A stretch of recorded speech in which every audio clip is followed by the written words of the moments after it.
You're listening to the Raw Honeys podcast, the place to be real, be love, and be friend. Join Chelsea Fine, Heather Hildenbrand, and me, Amanda Axel. We're real friends who aren't afraid to talk about the raw truth of real life. If you're looking for a group of girlfriends who will support and encourage you when the going gets tough, this is the place to be. Pull up a chair, grab a cup of coffee or a glass of wine, and enjoy the show.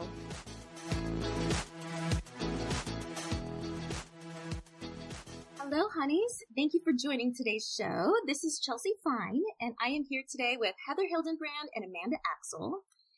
And we actually kind of want to just have a sort of a conversation today about something that recently came up in our Raw Honeys Facebook group. Now, if just a side note, if you guys are unfamiliar with our Facebook group, we do have an official Raw Honeys Facebook group, and we would love for you to join it and be a part of it. It is a women's only group. It's a place of love, support, encouragement, positivity, but more than anything else, it is a place to belong, and it is a place to feel that you are not alone. We deliberately created the Raw Honeys Facebook group to be sort of a sanctuary for all of our friends and all of the many, many women out there who are feeling a little disconnected or a little isolated, either in their own lives personally or just in their own hearts. And I think we can all kind of relate to that. So feel free to check out our Raw Honeys Facebook group later on. But speaking of which, so last week we had some really good discussions going in the group, and one of our honeys posted something really awesome and very vulnerable about how much of a struggle she has kind of encountered throughout her life trying to find a quote unquote tribe. Now, I know we all probably hear people use that word tribe a lot, especially nowadays. It's kind of trendy. It's like, oh, find your tribe, or who's your tribe, or be part of a tribe. It's almost like we almost overuse it, so there's a little bit of peer pressure, like you better have a tribe, you know? But the concept behind tribe is actually quite beautiful.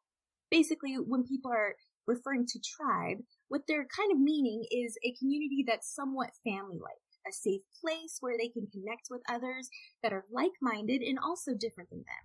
And in my personal opinion, really healthy tribe is a collection of people who not only have a lot in common, but have so many differences in a beautiful way that they actually teach each other and grow each other and kind of grow a new kind of relationship out of it. So tribe has lots and lots of potential, and that's actually the very reason that we created the Raw Honeys Facebook group and why we started the Raw Honeys podcast. So it was really exciting that we had an opportunity to chat with some of our honeys in the group last week about this exact thing. Okay, but here's what's interesting.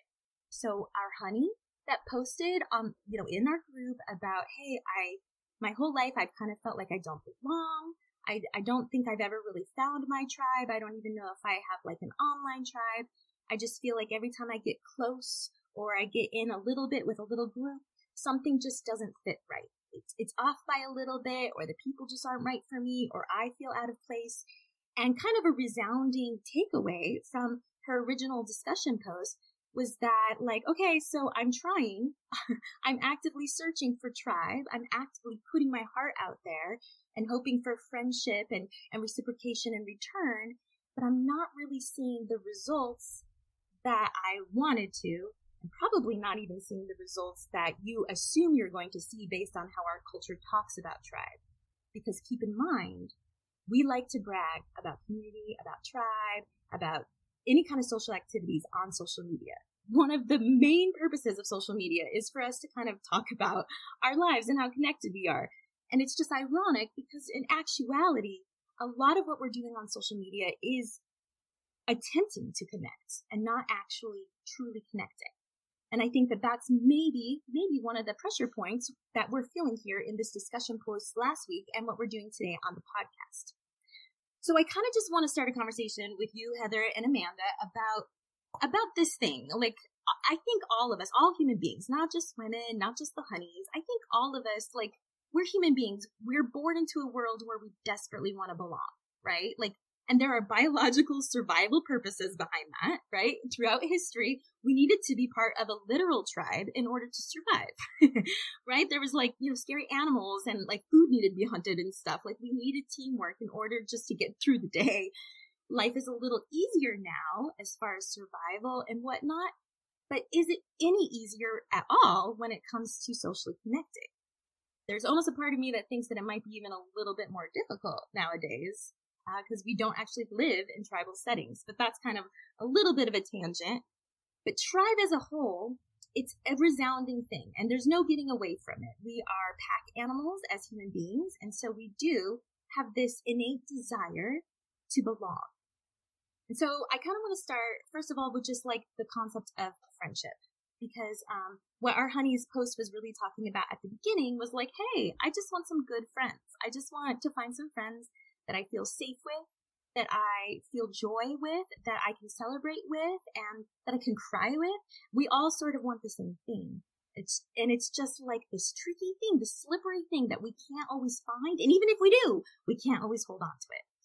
So I kind of want to start off with like the foundation of friendship. So, okay, so what do you guys think it is that, like, why do we make friendship so difficult? Because I would say that it actually is a human error. Like, we put up like these guard walls a little bit and we act a little bit cooler than we actually are, especially online. And all of that bravado, while it like helps us and boosts our personal confidence, it does the opposite for people who are trying to become friends with us or get to know us or break into our circles. But they're doing the same thing to us in return. So we almost have this like two opposite magnets like repelling each other almost. When the actual like when the goal is to connect. So why do you guys think it is that we make friendship difficult like that? Do you have any thoughts? Yeah.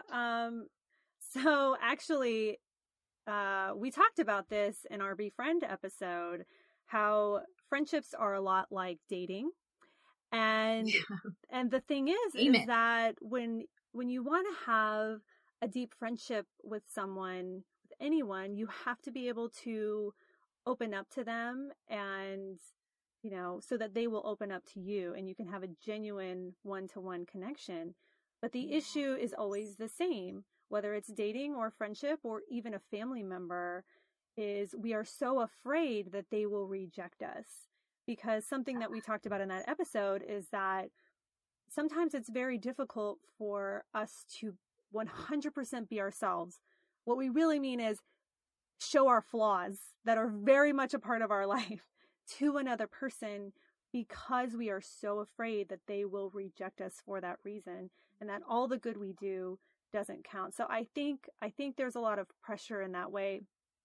And I don't know if that has anything to do with the fact that our society is not accepting of flaws.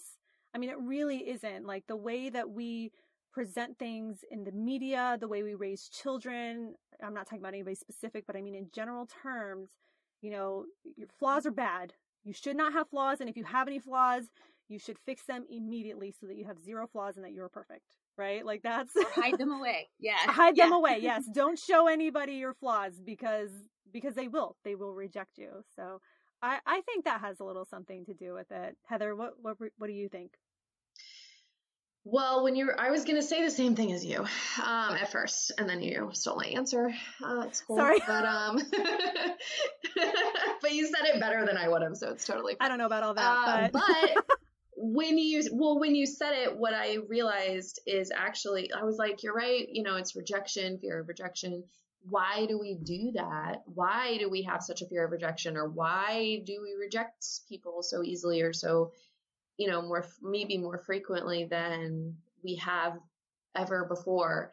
And maybe it's because like something Chelsea said struck me about how historically, we are tribal. We have been tribal for survival for like thousands of years before this. And the thing is, we don't need to be anymore because like we don't have to go to the grocery store in tribes anymore because we don't have to kill our food. Like it's, it's there. We can just, we can go alone. It's fine. But really what that means is we don't need tribe as much in that like survival mode sense, like physical survival mode sense. And so we don't live in tribes anymore, which means you're not born into a group of people anymore like that. And so you are allowed to go find them and pick them now. Like we aren't born into tribes, but we are born into like a community, a city, a town. There is tribe at your fingertips if you just go find them or pick them. And maybe it's because we have too many choices. Maybe we get picky. I don't know. I mean, really, right? Like you could form a tribe, especially with social media. You could form a tribe from anybody in the whole world. I mean, we did. The three of us found each other, and we don't all live in the same city. And so we picked each other out of the whole world. And when you can pick people like that, I don't know, maybe we got a little carried away with ourselves and we got so picky that we made the bar impossible almost. And then we started saying like, okay, well, I'm allowed to take things more personally, and now I have to find somebody who never offends me or never says anything that I disagree with. Or, I mean, we do that in politics, and we do that in our families, you know. I mean, I don't know about you guys, but like my family doesn't agree with me about anything, and it's a really hard relationship. And we've talked about it before, and I'm sure I'll talk about it again, because it's an ongoing thing for just like lots of people. And so it's hard to be in community with people who don't agree with us, maybe more than ever before, because we don't have to. We're not forced to now. So why would we? And so we walk away easier, and we don't like stick around and try as hard, maybe.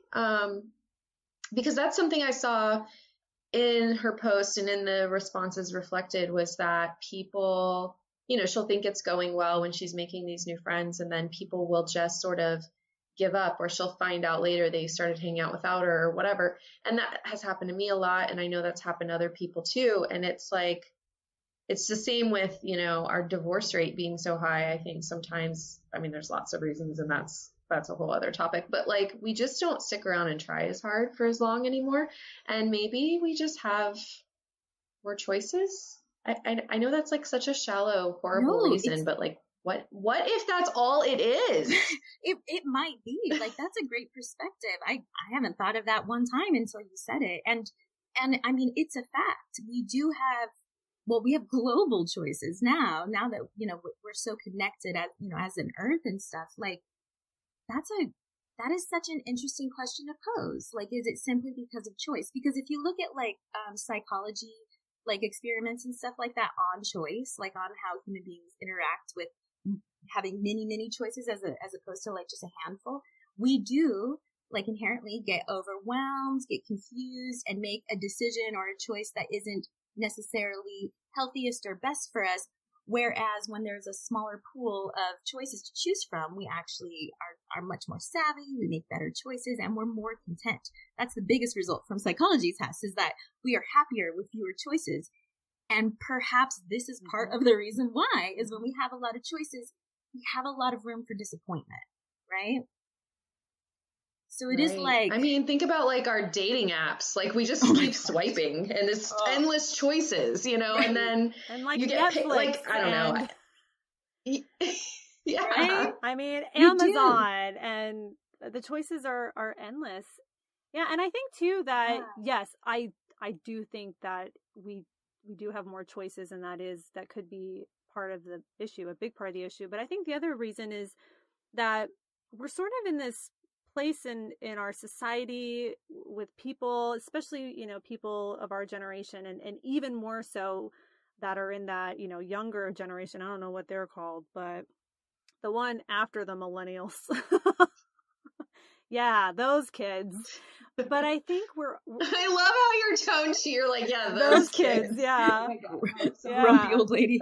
Okay. Oh my gosh. Because I spend time with people of that generation, and it's really interesting to hear about, their way of life and what they're seeking and what they're having issues with. And the whole point is that I think we're in this time where we're really seeking a very deep fulfillment, like Maslow's hierarchy of needs.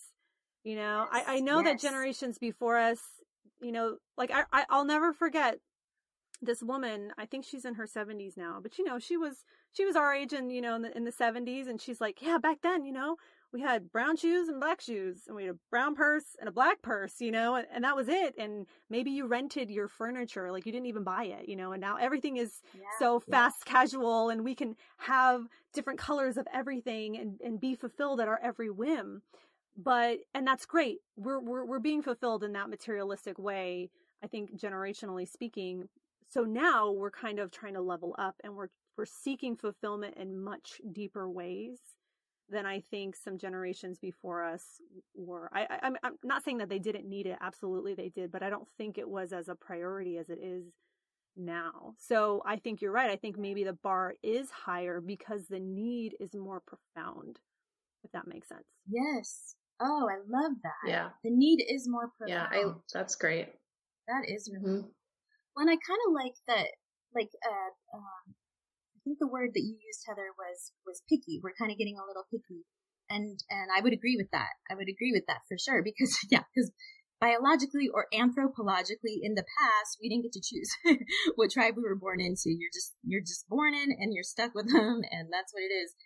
But with this pickiness that we maybe have developed, because we have so many choices, there is a little bit of privilege that comes into play there, right? Because the pickiness, we're actually only being picky because we have now realized and understand that, just what Amanda was saying, that there are far more fulfilling relationships available somewhere out there. Very Fievel Goes West, American Tail, like somewhere out there is a wonderful, fulfilling, reciprocal relationship.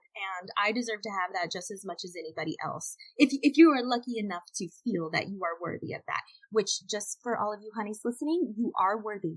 Every single one of you deserves close friendships, deserves relationships that make you feel safe and make you feel like you belong, because you do, and you matter. So here we are on this quest for finding this elusive, great friendship or connection or relationship, whatever you want to call it. Man, it is like dating. It is like swipe. Swipe. I know. Man. Although I would say trying to break into a group of girls or women is more dangerous than dating. Man, it's harder. It's almost harder because we close ourselves off way more, Guys who want to date are like open. Girls who want to make friends are not open. No, almost the opposite. It's weird. It's like we put on like fake shields or something, and we make one another work really hard for what we ourselves are really hungry for. It's very ironic. Because we're so scared. I mean, I'm sitting here thinking like, what did the girl who posted this, where was she coming from? And all the people who responded and in my life, when that has happened to me and those tribal beginnings didn't work out or friendships didn't work out, where did that come from? And it was every toxic thing that has happened in a friendship, I really think I can trace back to fear on one or both sides. We're terrified of being rejected or hurt. And I don't know if that's something new. I don't know if, it's not like feelings are new.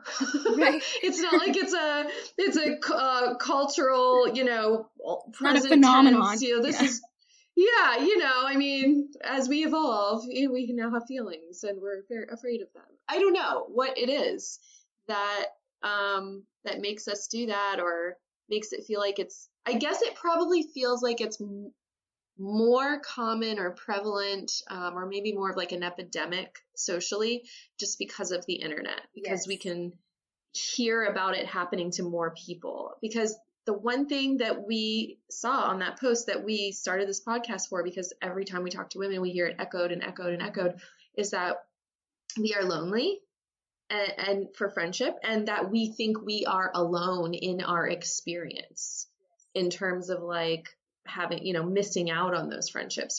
Women think they are alone in their experience. And so I know that's why we wanted to start this and just be that echoing voice to go, you're not alone, because even if you can't talk to all these other women that you can relate to, we've talked to them and we're here to tell you everyone's going through it. And, get in the Facebook group and they'll tell you they're going through it.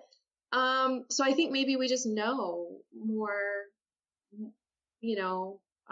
more experiences. And so we know it's not just us. But it is fear, I think. We're afraid of the rejection and well, there's a lot at stake. There's a lot at stake. Yeah. When you are engaging in any kind of relationship, the assumption there is that there will be an exchange of some kind. So in friendship, we exchange secrets and life lessons and advice and jokes and stuff like that. And in relationships, we share kisses and other things. But like, there's a lot at stake there. And when you're talking about rejection, which I think is the perfect word to kind of label this fear that we're talking about, because like a long, long time ago in history, if you were rejected by your tribe, you probably would die. And that happened. Well, because rejection meant physical. Yes, it meant they were going to like physically exile you. Yeah. Or so there was a take lot. you out into the woods and leave you, or, right, very Jungle Book style. So there was a lot at stake back then, for sure. Your life, your food, your resources of all kinds were at stake. So there was incentive to play nice and to get along and to kind of go with the punches and maybe even bend or break if that's what the tribe required of you, which does not necessarily mean that was healthy. Many times it was not. And so it's neat that we're in this new frontier, this new era of like, oh, wait, we can connect with the whole world. And if my tribe kicks me out, or if my family doesn't understand me, or if my group of friends has decided that they won't accept me in this new phase of my life or whatever, that's okay. I can go find safety or comfort or companionship elsewhere. Because the bottom line is that, yeah, there's companionship out there. There has to be, because there's a whole bunch of human beings living on this planet. But yet, we're like, I'm going to go back to that slippery thing I was talking about. Like, all of us, I feel like, yeah, I'm going to say 100% of women that I know, with perhaps the exception of my grandmother, who was amazing. Like, 100% of women that I know feel this way, or have felt this way, or will feel this way in the future. It's not going anywhere. This instinct that's built into us. And something that was really poignant that, I know, Heather, you were talking about this before we got on the call today. This post that our honey posted last week in our Facebook group, she was expressing her frustration and maybe, I don't want to say despair because she has a really great attitude and stuff about it, but she was expressing like her fight, right? She was expressing like the struggle, and she's like, I don't get it. Am I bad at being a friend, or is this just what it is? And like the resounding thing that Heather pointed out was that there was so many comments, so many people joined into that discussion. Not one person had advice or a suggestion or a cure or like, oh, here's the path that you should take. It was a resounding, I hear you. I agree. I feel the exact same way. You're speaking my language. I'm sorry you feel this way, but I'm glad I'm not alone. It's good to know I'm not all by myself in this. And so it was just like this very emotional, like, come together comment list or comment thread of a bunch of really great, incredible, strong, healthy women standing on islands, basically hollering to each other like, hey, are you alone over there too? Because I'm pretty alone. And that says a lot. That says a lot about the nature of globally of, human connectivity. Other cultures are probably better at this than American culture. We are an individualistic culture. So, we put a lot of our value into external sources, more so than like more collective cultures. But still, we're pretty emotional. Americans across the board, as far as the world goes, we're kind of emotional beings. We're kind of good at crying and connecting and definitely expressing ourselves. So you would think that we would have like a magic touch when it comes to cultivating relationships. But that's not the case. Or I don't know. Why don't you guys tell me? Maybe like, okay, tribe. I'm going to go back to that word tribe. Why do you guys think the concept of tribe and finding tribe is so very elusive? Like, I know we've talked about like maybe we're getting picky or we're a little bit spoiled, but there's benefits and detriments to all those things. Do you think it's possible, like, is it possible that there's any part of us that almost doesn't want to find tribe sometimes? Like we say we're looking for it. We say that we're encountering it, but sometimes we're so afraid of ourselves that we won't let tribe like hold us or accept us, or no? What are your thoughts? Yeah, I think actually you touched on something really big there. I think that the reason it's so elusive, or one of the reasons maybe the biggest reason it's so elusive is because it's not really what we're seeking. You know what I mean? Like, how often have we been on a journey because we think this one thing outside of ourselves is going to fulfill us on the inside? Like that perfect partner, or that perfect friendship, or the perfect house, or the perfect job, or whatever. So often we find that our dreams come true, and then we're still not happy. You know, we still haven't walked off into the sunset yet. We're like, what? Right. I should be coasting right now. But you're not. Right. Everything should be better. Right. You're on to the next thing. And I think why, you know, because what are the qualities that we're looking for in a tribe? You know, yes, we want people to love us and accept us, but we want something that's like us. I think that what we're seeking in tribe is often a reflection of ourselves and can help us learn more about ourselves. So, wow. And that's hard. And sometimes you find friends and you find groups of people that reflect something in yourself that you don't like, and then you don't want to be there anymore. Yeah, like most of the time, I would pretty say, much for me. And subconsciously, even. Yeah. Because I think some of the reasons they fall away or spin away out of your orbit is because of this reason, but they don't recognize that that's what's happening. Yeah. So we're scared of ourselves. I think that so good. Most of the time when there's something about someone that we don't like, that's a really good opportunity for us to look at ourselves. Yeah. Or we don't know ourselves. I was going to say, I like that there's a part we're not facing. I do think there's a lot of truth in that.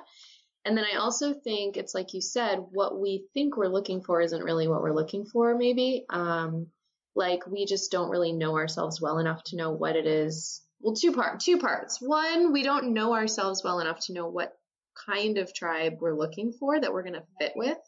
Because like I know in this culture, and especially for me, the way I grew up, there was no emphasis on getting to know yourself and finding value in, you know, who I am as a person, and finding all of my fulfillment, I guess, from myself. You know, like you're not going to find any of that stuff outside of yourself. It's all going to just be a mirror reflection of what's already going on, but it's all inside you already. And so a lot of times I think we look for these relationships, friendships and romantic relationships to fulfill something that isn't going to be fulfilled outside of us. It's only going to be fulfilled inside. And we're only going to be able to come to a full friendship until we do that for ourselves. And so I think that's part of it. And I think for me, I couldn't find fulfilling friendships until I really got to know myself and really started working on that. I couldn't work on how to be a better friend or find good friends until I started working on me. So there's really an importance of knowing who we are and then just being a healthy version of that. Because if you don't like yourself, I mean, I will even go so far, because I'm thinking of specific posts in our group or people I've spoken to that would even go so far as to say that they hate themselves. That's such a strong word, but they would say that. And if you hate yourself, how are you going to show up in a really healthy way for an epic tribe or for even one-on-one friendship for somebody else? You're not going to be able to do that. You know what you're going to do? You're going to show up only when you're in the right mood to do that. And when you're not, which again, like I'm not saying it's your fault. I'm not saying if you're that person in this scenario, I'm describing that you're a horrible friend or anything, but like, if you're not doing that work on yourself, you're not going to be able to show up for somebody else either. And there goes the friendship now. So it can't really sustain unless you're doing that work for yourself first. It's just like the self-care that we talked about last time. It's like the oxygen mask on yourself first. You have to be healthy or be working on getting healthy in order to, because you're going to attracts like. You're going to attract somebody who is on that same level. And like Amanda said, you're probably going to see stuff in them that reminds you of you, and you're not going to like it. And you might not even know that it's reminding you of you and that that's why you don't like it. But you're like, not my people. Well, guess what? They might be your people. Yeah. And if you don't want them to be your people, you need to be a different people. You need to work on your people. You need to work on you as a people. That's actually pretty profound, though. I mean, it sounds kind of like silly or whatever, but that's actually a really profound takeaway from our whole approach to finding tribe or community or companionship.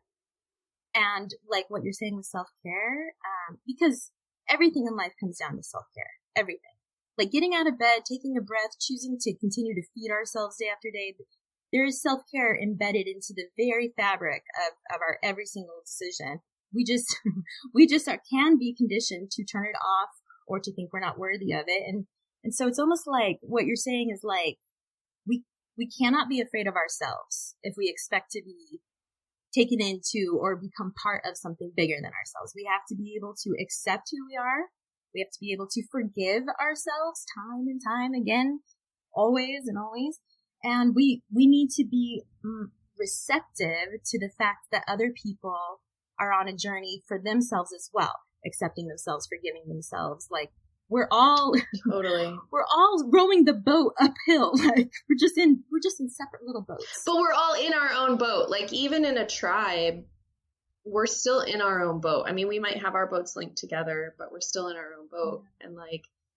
And if I think when we realize that and we get good on loving ourselves, then we eliminate that whole, like, when it doesn't work out and we say to ourselves, oh, then I must be a bad friend. It must be me. I'm the problem. Well, if you're loving yourself and you're taking care of yourself and you're working on your mental health and your, inner strength and everything, then that voice isn't as likely to convince you that it's true. Because I've had those thoughts. I've been there and I was there for a while. I was there when I became friends with you guys. I have insecurities about friendship. I think that's why this post spoke to me so much, because I was like, oh my God, I just like all these other women are like, I'm right there. And I was like, I'm right there. And I've had conversations with both of you before where I'm like telling you about all of my friendships that maybe fell apart or that I let go. Because there's a lot that I let go when I got good with me and I started to get to know me and I started to decide I was worthy of these friendships we're talking about and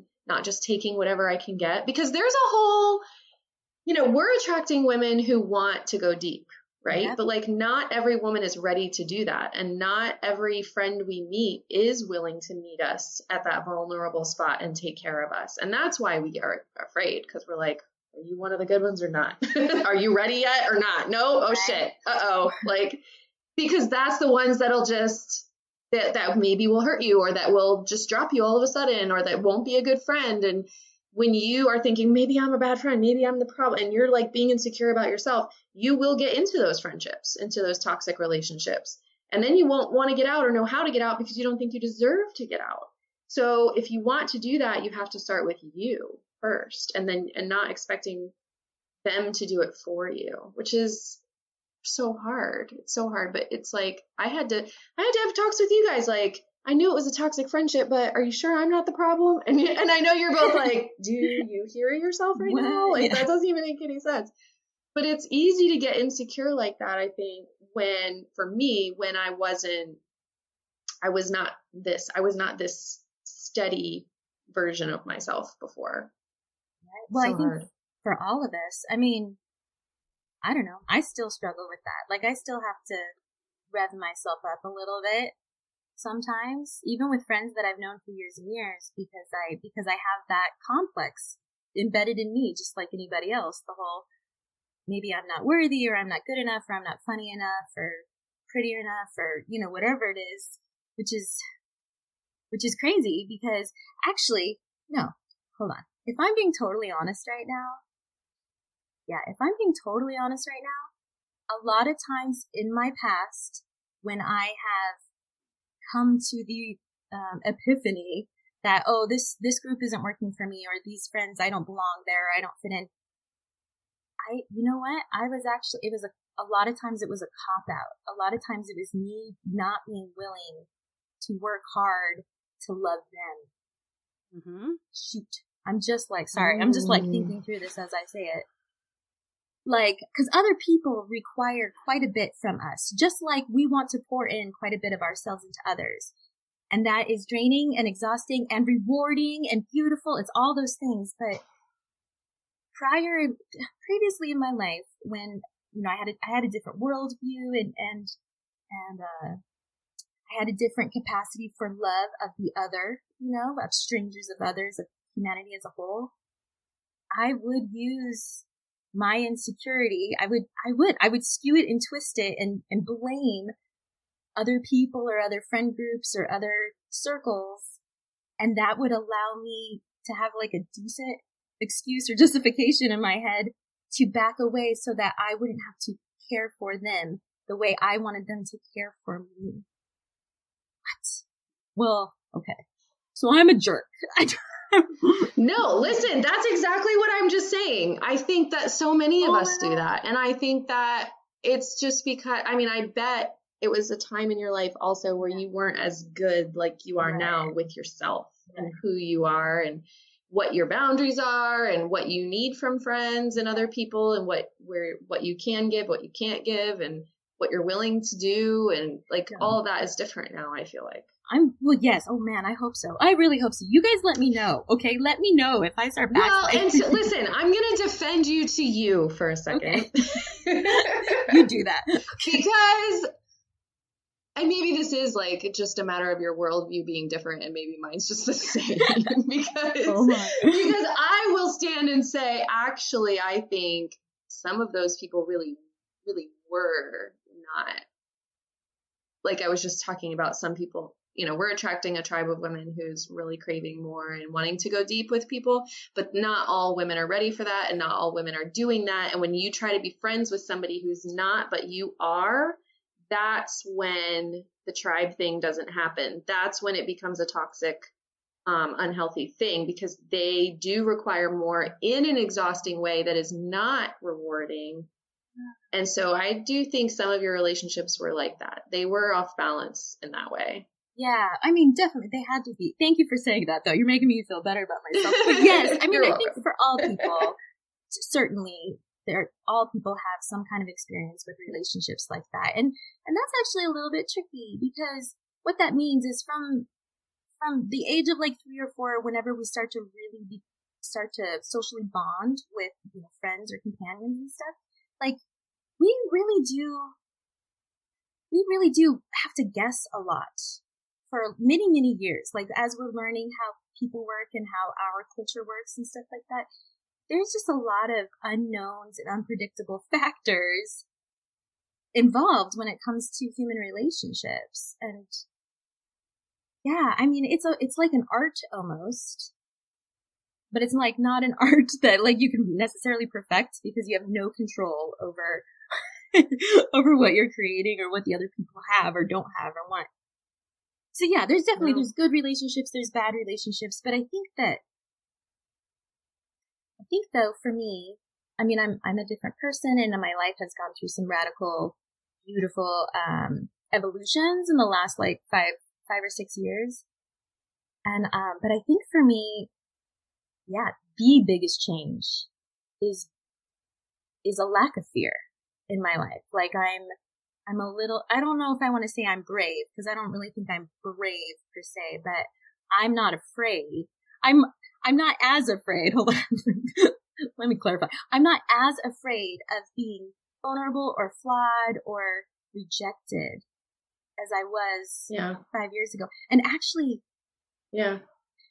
rejection now in my life, when I look back, rejection is such a powerful tool, a positive tool. When there's rejection in your life, it teaches you, just like Amanda was saying earlier, it teaches you so much about what you do and do not want and who you are and who you are not. And those lessons are not something anybody else can teach us or help us with. We kind of do just have to learn the hard way. Wow. Yeah. I don't know. Amanda, you talk to me because I would say Amanda, Heather, you might agree with me. I would say Amanda is a really great representation of an ideal companion friend. Amanda puts a lot of her heart and effort and her soul, everything she has into making you feel like you are the most important thing in the moment when she's speaking to you, right? Like, I don't know. That's how she Totally. I was just going to bring this up, and I was going to say we should ask Amanda what the secret is, right? Because I specifically remember wanting to know her secret. Like, yes.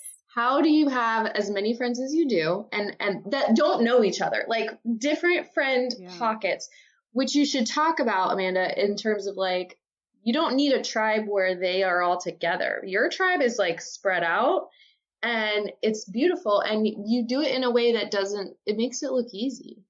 Yeah. It's not easy. That shit is exhausting. How do you do it? Well, first, can I ask, is there a lot of sacrifice? Do you feel like you sacrifice a lot in order to maintain that? Sorry, is that like a tacky question? No, it's not. And, for the most part, no, I don't. I very rarely do I feel a sense of sacrifice. And if we ever are feeling a sense of sacrifice, it's because we're coming from the wrong place and there's something there that needs to be adjusted. But yeah, so yeah, I don't have a lot of groups of friends where they know each other and they have close friends with each other. And I would say that my friendship with you are, our threesome, if you will, like you two have incredibly deep friendships with each other.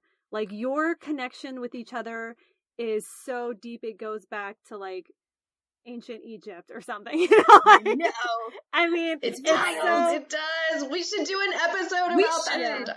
We'll freak people out. We should. That. Right. It's very old, and it's not something that I necessarily share with you guys together, but it doesn't make me feel left out because we all have a connection together, however young or old that connection is. And I have a very deep connection with each of you individually. So everything's very equitable in that sense, and even just, this past weekend, Heather was out in Arizona.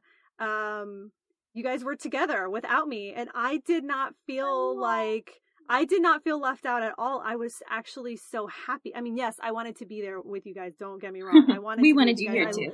Yeah, and we wanted you there. I love spending time with you guys, but I was really excited because I think the one-on-one time that we get with each other is so important. I was really happy that you guys were able to have that time to yourselves and whatever came out of that. And I respect your friendship with each other very, very much.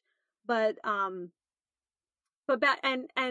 do want to say this, that, something I mentioned when I commented on that post was how I've always sought a group of friendships where we were all friends with each other, right? Like deeply friends with each other, like in Sex and the City, right? Obviously, because it's or in Now and Then. You guys remember the movie Now and Then? Yes. I love that Yeah, movie. you get this sort of like group of four, these archetypes, and you want to have a group like that, very naturally.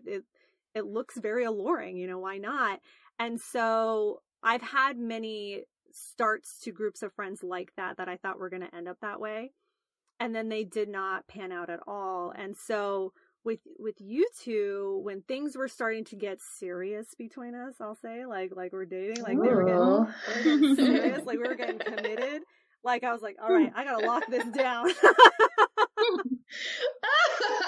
I gotta lock this down. So I remember being in the car on the way to the airport, and I think we were on the way to the airport, and I looked at you guys and I said, I really want us to make a vow to each other that no matter what, we will not give up on each other. Because I knew, everything's real rosy right now, but I knew that day would come when there would be conflict. And, there would be a part of us that maybe would want to throw in the towel or whatever it is, because that's natural in human relationships. Something's going to go wrong. You know what I mean? But it's in those moments that your real friendship is tested, not in the sunny moments when you're, when you're on the rim at the Grand Canyon. It's in those dark moments that your real friendship shines.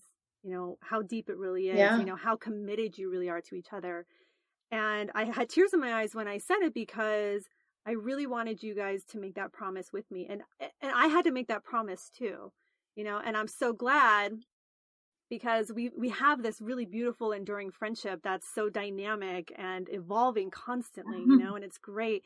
But as far as, you know, I have many, many friends, and I'm also a youth leader. So I support a lot of young women. And to me, those women are my friends. I connect with them very deeply, and I care about them like they're my sisters, like they're my best friends. Some of them maybe even like my daughter, you know, or whatever kind of thing. And I love having really deep one-on-one connections with everybody. And the only thing that makes me sad is that I don't have the time to be as present with each of them the way that I want to. So I do try, when I get to have those conversations with them, be as present as possible. And what you said, Chelsea, was such a compliment to me, because I do want to be the kind of person that when you're with me, you feel infinitely special. Not like I'm special, but like, not because like I you am care special. about me. Yeah. Right. But like in a way, like you're seen, you're heard, you are illuminated. You know, I want to be able to illuminate people. That's how you make me feel. You already do that. Oh, it's so beautiful. Sorry, keep talking. Oh, so you do that too, Chelsea's Chelsea. gonna Chelsea does that. Chelsea makes you feel like you're in a like this angel with like wings and like halo. Yes. I know. We need like a spin-off of this where like Chelsea just says nice things to us, to the listener, whoever that may be, you know, like in her Chelsea voice. I would love where that. she like Chelsea gushes. Did that. She did that earlier this episode when she was talking to the listeners and saying that they were worthy. And I was like, I know. Thank you for doing that, Chelsea. We need that. We need to hear that. Like I listen to these episodes myself, and because I need to hear it. You know, that's kind of, we're talking to ourselves. Just so you guys know, we're talking to ourselves too. Like everything we're sharing, we are trying to encourage ourselves. But yes. But yeah, so back to your question, I think that the most important thing is that we have really deep one-on-one connections with each other, and we start there. Because when you have that deep connection with one, then maybe 2 and 3, and then 100 will join. You know, that's what the Raw Honeys is. Like from my perspective, it was me and Heather, right? Because I knew Heather first, right? Then Chelsea, you know, then our other friends, and then the Honeys, and then the world, and then then all of a sudden, I didn't really think about it like that. But the thing is, I think that's we kind of expect to just find one tribe. Like I'm in this one, you know, kind of like when we're in high school and we're in a clique. Like I'm a drama kid, or, I'm preppy, or I'm a jock, or what, whatever the cliques are, we sort of identify with these things, but you can be in more than one tribe. And let me tell you guys, I am in many tribes, and they all are different aspects of who I am.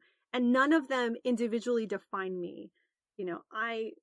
I'm just complicated. But everybody is so dynamic and colorful that naturally you're gonna need to find multiple tribes. Well, it's healthy. Yes. It's so healthy. And if you think of tribe as a mirror or a reflection of yourself, which all things that we encounter in life really should be, we should try to have that perspective. Because that's I think all things are. Some of them just aren't good.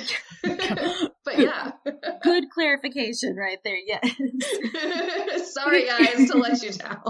If you think of like your tribe or community as being a mirror that can help you see yourself better, know yourself better, and maybe even feel better about who you are or what you're learning and know about yourself, the more tribes you have, the more mirrors you have, the more heartily you're holding on to your own personal core. The more you're actually seeing a relatively accurate presentation of yourself. We need lots of mirrors, because when we're isolated, when we're all alone on those islands, hollering across the ocean, seeing if there's anybody else out there, like, no wonder we're so insecure. No wonder we're so afraid. No wonder we're so broken. I am going to use that word, even though that is a dramatic word, and I try not to use that word in relation to human beings. But we as a society, as a culture, and kind of as a race, not as a whole completely, but a little bit, are broken. We broke ourselves, and we continue to break ourselves, and it's very, very hard to fix broken things with broken things, right? Okay, but here's a theory I have about the brokenness, like about being scared or insecure or like, you know, it's very appealing and alluring, this idea that you could go find a tribe that would take care of you, right? Because really, the bottom line here, that's what we're all looking for. We can talk about how we want to connect, because we do, but really, we want people to care about us. We want empathy. We want compassion.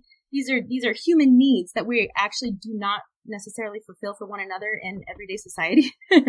So we see tribe and we get like stars in our eyes because we're like, oh, look, a place I could go where they're going to take care of me. But first of all, that's not always the healthiest perspective that you want to have on anything in life, right? Because that's, a little self-centric, but it's human nature. Because a tribe that takes care of us, of course, that's something that we want because that serves the self, right? But we're broken.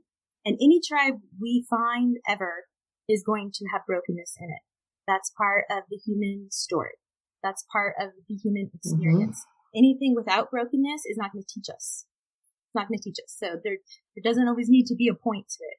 Any tribe that we find, there's no such thing as perfect. There's no such thing as ideal. And there's no such thing as happy-go-lucky all the time and without conflict, like what Amanda was talking about. Like, there's going to be brokenness. And I think something that I've been thinking about just during this conversation is that, like, for most of my life, I think I was waiting in the wings a little bit because I was telling myself, well, I'm too broken to go enter a tribe and do anything good. So I'm going to wait to find a tribe that will come fix me. And really, really what I should have been looking at it as is like, okay, so we're all broken. We're like a collection of broken pieces. We just need to like jump in together. We just need to be broken together and accept each other. And like, really, that's what nature does. Nature takes destruction and it takes broken things and it takes lightning strikes and half burned down trees and stuff. And it kind of like, it either melds it all into the soil and puts good enriching stuff into the soil so that good, healthy, hardy plants can grow. Or it actually fuses and merges and grows and heals and becomes something completely new. Like, that's what nature shows us every single day, and we're just a part of nature. So this hesitation that I've had for so much of my life, like, I'm not good enough, I'm too broken, I need to be fixed.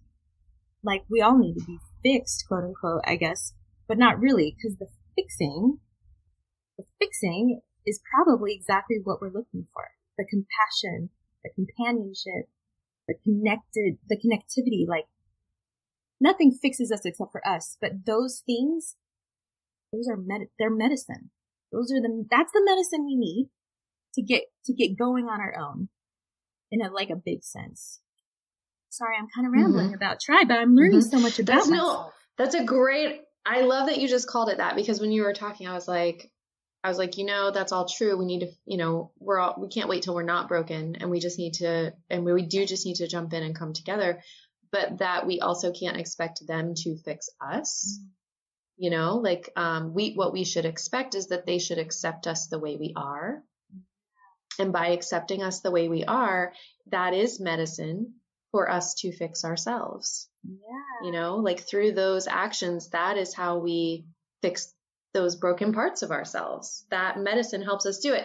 But when I see people relying only on the medicine and not doing the work with it, like they are just relying on everybody else pouring into them over and over without them trying to fix it, trying to stand on their own. That's the people that you feel like are always taking and taking and taking and never giving and giving. They can't give. They have nothing to give. They're in there soaking it up, thinking if I just soak up enough of it, and that's when it becomes imbalanced. That's when it becomes like a toxic relationship. Like you're just like exhausted because you're just giving and giving and they're not bringing their half because they're too broken to do it. And they're not letting what you're pouring in be transformed. They're not letting that be the medicine and doing the work. They're just staying there. They're just staying in that place. I think there's a lot of people just staying in that place. So I think tribe isn't like the fix all, but it is the medicine. It's the starting point. It's like it's the foundation or like the safe space that you need in order for you to do this work on yourself to be that self-sustaining. So you're not relying, it's okay to have compassion and empathy coming at you, but like you can't rely on other people's gift of that to you in order for you to feel whole and complete, you know? In anything in life, really, right? I mean, yeah. Yeah. Just like with like a romantic relationship, I can't expect my husband to be absolutely everything I need and make me whole and complete. And, you know, I can't have a good relationship with him unless I'm good and bring my best self to the both of us. And I think it's the same with a friendship, a one-on-one friendship, and then a tribe friendship. You can't be a great tribe unless you're bringing your best self. And so it's okay to come into it not your best self and use it to like fill you enough to grow, but you have to still be growing on your own. Right. Sure. No, there's room for everybody in any stage of what we're talking about here, for sure. There's a spectrum of where we all are on our journey to self-awareness and to self-acceptance. So some people are going to enter tribes and need to be taken care of, and that is okay. And some people are going to enter tribes as a tribe, and they're going to just show up and be like, I'm going to name us a tribe, and I'm going to make us a tribe, and I'm going to make this happen. And then there's people all in between, right? So everything we're talking about here is on a spectrum, depending on your needs or circumstances in the moment. I think like a key element, though, that we kind of keep hitting on here is that tribe is actually the wrong word, even though that is what we're discussing. We're talking about like this external thing that's made up of other human beings, but really it's our own hearts, right? It's our own inner self that we are actually struggling with. And then when it gets even worse when we start to feel isolated and alone, and that loneliness creeps in or despair creeps in because the only person we have to hang out with then is ourself. And, you know, it's hard to take care of ourselves sometimes. And then when we're our only company, of course, it's going to take us downhill a little bit. That's why I think it's like so important what you guys are saying about essentially being proactive with your search for tribe. Start it at home, start it inside, start it quietly, you know, behind your mouth and behind your brain, deep down inside your soul. Start it there. Like maybe just dig really, really deep and just find like one thing you like about yourself, like one thing that you're either proud of or one thing that you feel confident about. Just finding one thing, one tiny little seed. Just cling to it for dear life if that's all you can do, and just trust it. Just trust it. Cling to that seed and water that seed and talk to that seed and just let it grow, because no tribe ever existed out of the blue. Tribe does not happen instantly. Tribe doesn't happen out of the ether. Well, in magic movies it does. But tribe is something that is cultivated. It's something that's grown. It's something that evolves, and it's something that requires multiple people doing multiple things at the same time over and over and over again, and coming back to the same place and not giving up, just like Amanda said. Like tribe, it takes a village to make a tribe, is all I'm saying. See what I did there?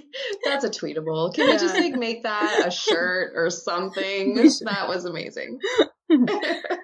Oh, okay, so we're kind of getting towards like the end here, and so I kind of want to wrap up by like leaving our honeys with something positive, and something maybe that they can hold on to, no matter what point in the spectrum they're at, as far as finding tribe, friendship, companionship, relationships, or just accepting themselves.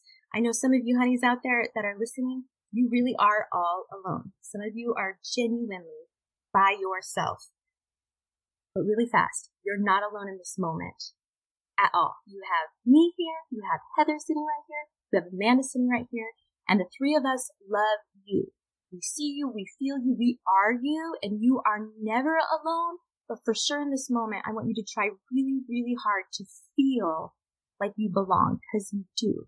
You belong right here. And I just want to tell you guys more stuff like that. Okay, so let's leave our honeys with a little bit of something that they can just like hold on to after this call ends, because tomorrow's another day and it's going to be another battle maybe. a battle with ourselves, with our hearts, with our self-esteem, whatever it is.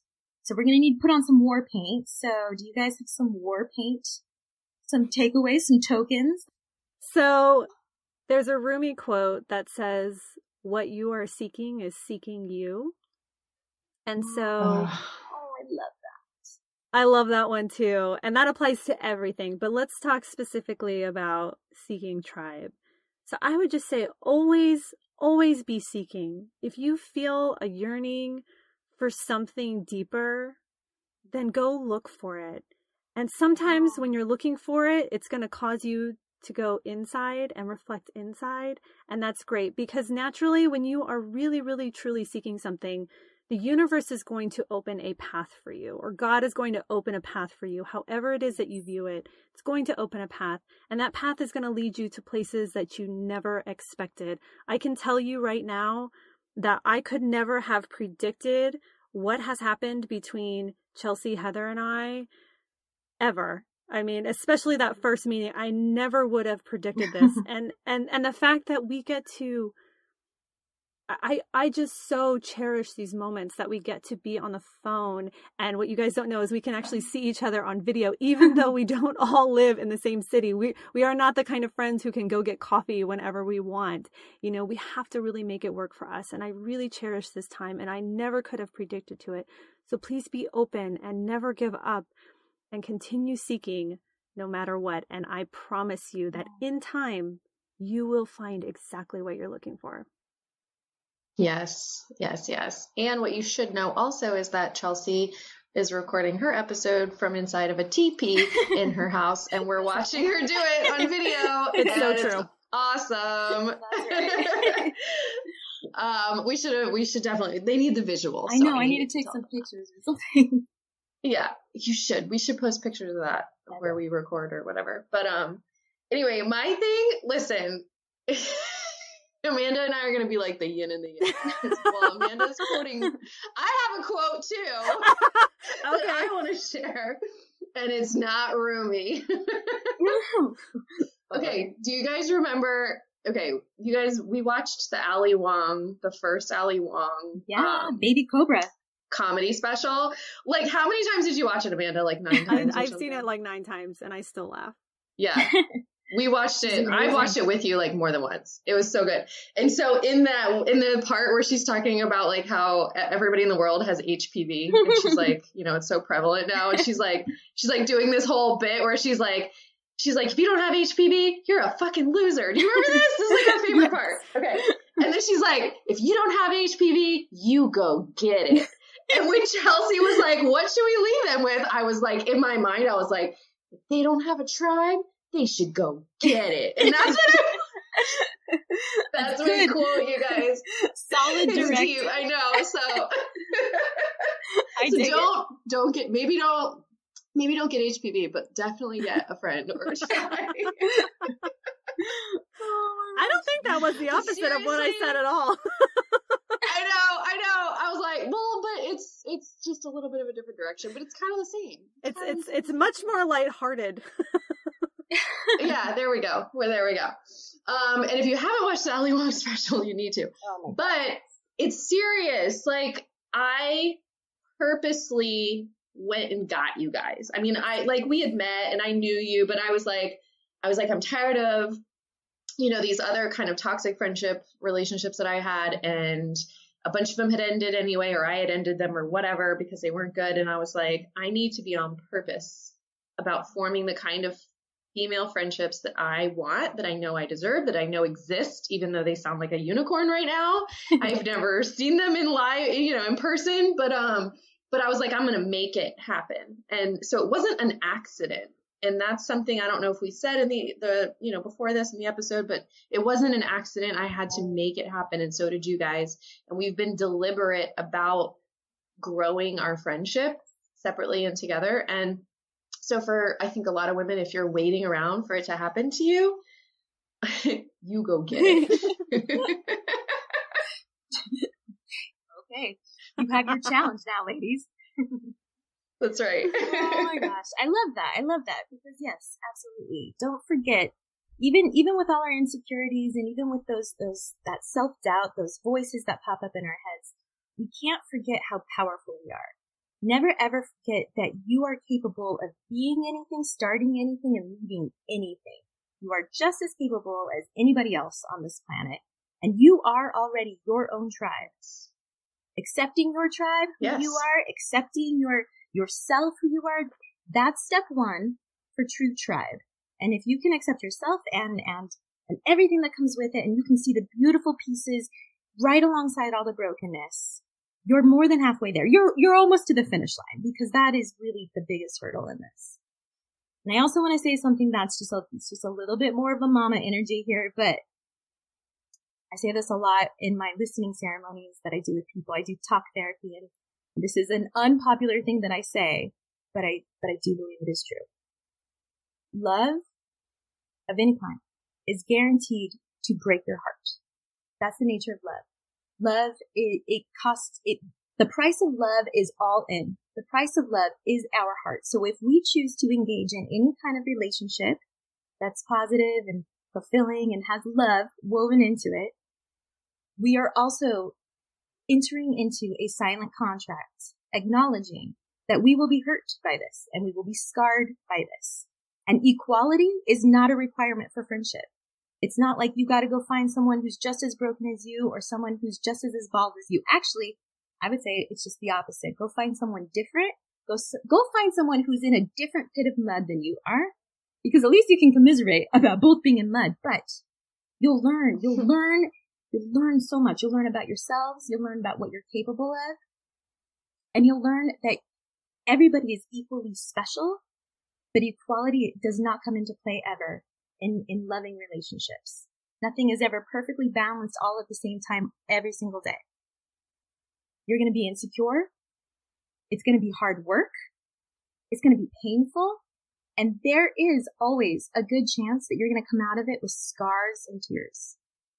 And I know that sounds depressing, but wait, there's more.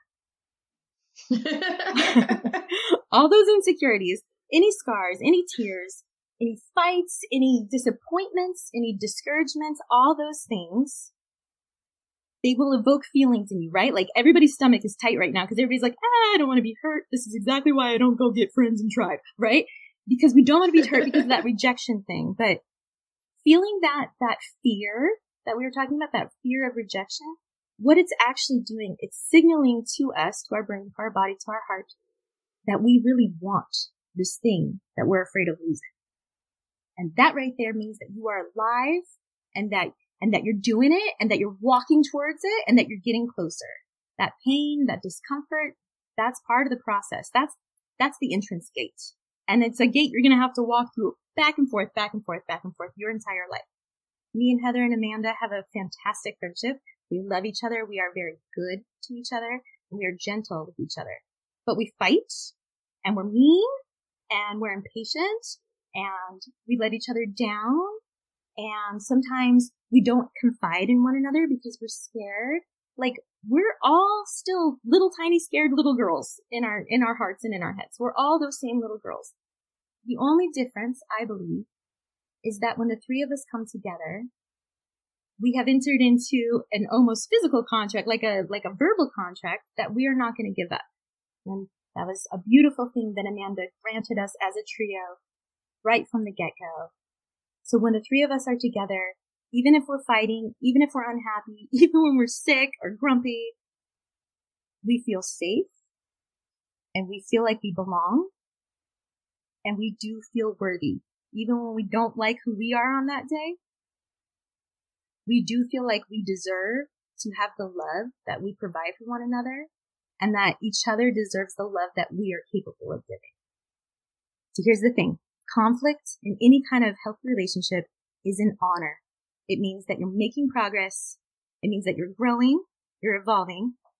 So I would say just come as you are, come broken, come jagged, come scared, jump in full-heartedly, just like jump in blindly and just try, right? Because the worst thing that's going to happen is the thing that's already happened. If you're lonely right now, that's your worst case scenario. I know we could talk about how rejection could be worse than that, but actually no. Rejection is engagement. Rejection is stimulating. Rejection evokes all kinds of emotions. Loneliness is isolating, and loneliness is debilitating, and loneliness is hollow. You don't want to be hollow. That's why you're listening right now, because you don't want to be hollow. And you don't have to be hollow. It might take some work, and it might hurt your heart, and it might leave some scars and bruises. But any tribe or friendship that you pursue, like really pursue and actively engage in, will be 100% worth it every time. So either jump in with all your flaws and all your fears, either jump in and let some other tribe love you and hold you and teach you right where you are, or become the tribe that you are looking for and let it show so that other people can come to you and dive in with all their fears and all their flaws. We are a tribe right now, all of us together. We are the Raw Honeys. We are women. We are human beings, and we are all a part of this universe. We are connected. We are in love, regardless of what you believe, what you think, what you feel, and what the day is for you. Those are facts, and they do not change. You are a part of something magnificent. You are a part of something incredible, and you deserve every single inch of it. So go get it.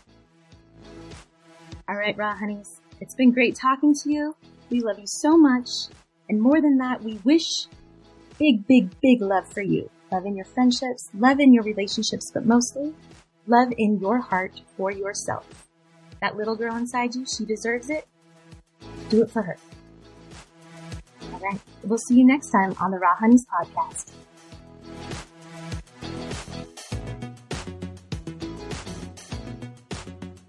We hope you enjoyed today's episode of the Raw Honeys podcast.